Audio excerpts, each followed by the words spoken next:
Welcome to the Grateful Living Podcast. Welcome back to the Grateful Living Podcast. So this morning I got a notification from Duolingo that said I'm on a 310-day streak. And it stopped me for a second because I've spent a lot of my life being told I'm inconsistent, that I don't stick to things, that I start things and don't finish them, that I move on too quickly, that I'd lose interest. And for a long time, I just kind of accepted that. I didn't really question it. It just became part of how I saw myself. But then when I saw that notification, I thought, hold on, 310 days is not inconsistent. That is literal proof that I can show up daily for something, that I can commit, that I can be consistent. And it made me realize something really important. We are not always who we think we are. We are often just repeating the identity we were given. And sometimes we are actively ignoring the evidence that proves otherwise. I want to talk about something that I think so many people experience but don't always realize they're carrying. The identities we inherit. The labels we're given when we're younger.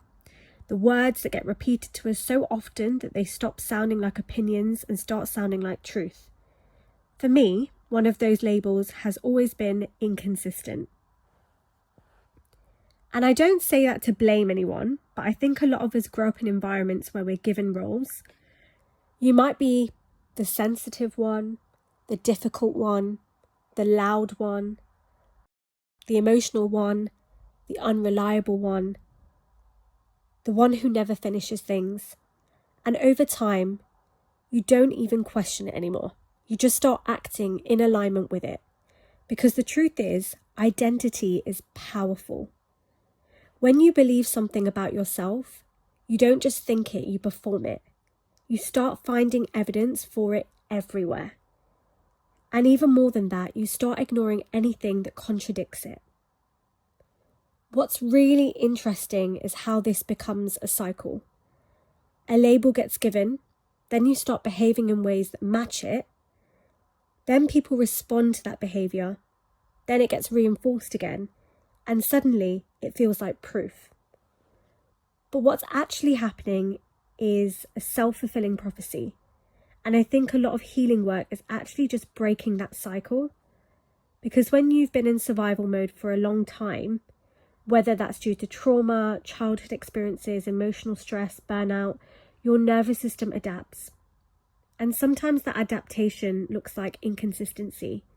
Not because you're lazy, not because you don't care, but because your system has been trying to survive, not optimize. So your capacity for inconsistency, focus, motivation, it can fluctuate.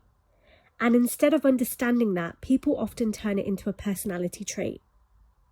But inconsistency is not always an identity. Sometimes it's a response. So the Duolingo thing made me realize something deeper. We all have evidence in our lives that contradicts the stories we believe about ourselves. But we don't always let that evidence land. Even though I've been consistent with Duolingo for almost a year, I could still say I'm inconsistent because I've built a stronger identity around that belief. And this is where identity work becomes really important. Because what you tell yourself about yourself will always override isolated evidence unless you start actively choosing to rewire it. So I started thinking, where else am I actually consistent? Where else have I shown commitment? Where have I followed through and just not acknowledged it? And more importantly, why do I only collect evidence for the version of me I'm trying to outgrow instead of the version of me I'm trying to become? Another thing I want to bring in here is how easily we absorb other people's beliefs as truth. Like when someone says, oh, the market is saturated, you'll struggle to make that work. People don't succeed in that industry. That's unrealistic. That's too much for you. People like us don't do that. Those aren't facts, they're perspectives. But if you're not aware of your own identity, they can become internalized very quickly. And suddenly you're not just hearing someone else's limitations, you're adopting them as if it's your own. And I think part of becoming her, the version of you're stepping into, is learning to pause before you accept other people's ceilings. Because someone else's experience is not your blueprint. Someone else's limitation is not your destiny. And I think sometimes the most radical thing you can do is simply say, maybe that was true for you, but it's not automatically true for me. I also want to gently acknowledge something here, because when we talk about consistency, discipline, focus, we often ignore the nervous system. And I think that's a mistake. For a lot of people, especially people who have experienced emotional stress, instability, or trauma, your system is not always in a regulated state. And when your nervous system is dysregulated, things like focus, motivation, follow through, energy, memory, emotional regulation can all be impacted. So sometimes what gets labelled as inconsistency is actually a nervous system that has been doing its best to survive. And that's really important because it takes the shame out of it. But here's the shift I really want to land today. Even if there are real reasons behind certain patterns, that still doesn't mean that they have to become your identity forever.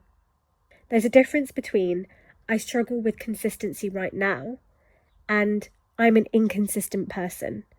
One is a current experience, the other is a permanent identity.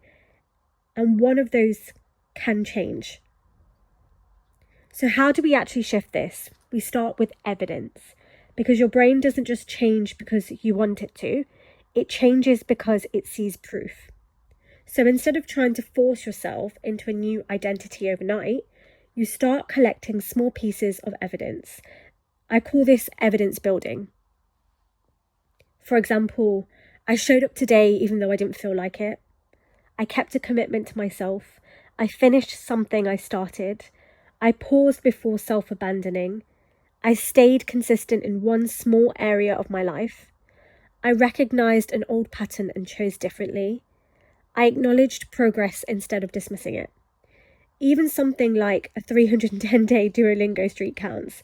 But the key is you have to actually let it mean something, because otherwise your brain will just disregard it. And I think a lot of people don't realise how much they invalidate their own growth. They move the goalpost constantly, they dismiss evidence, they minimise progress, and then wonder why they feel stuck. Identity doesn't change through one big moment. It changes through repetition, through small decisions, consistent awareness, new responses, new interpretations, and new evidence. And over time, those build a different self-concept. So instead of asking, how do I become someone completely different? Start asking, what would someone I'm becoming do in this moment? And then act from there. Not perfectly, not all at once, just consistently enough to create new evidence. And this is really the work I do with the women I support inside Becoming Her.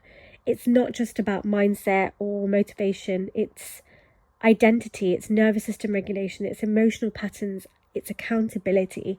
It's having someone reflect back to you who you are when you forget. Because sometimes you don't need more information, you need consistency in being witnessed differently. You need support while you stop living from those old labels. So inside the work, we look at the identities you've inherited, the beliefs you've absorbed, the patterns you keep repeating, and the version of you you're stepping into. And we start building evidence for that version of you in real time, because Becoming Her isn't about becoming someone else. It's about unlearning the version of you that was built for survival.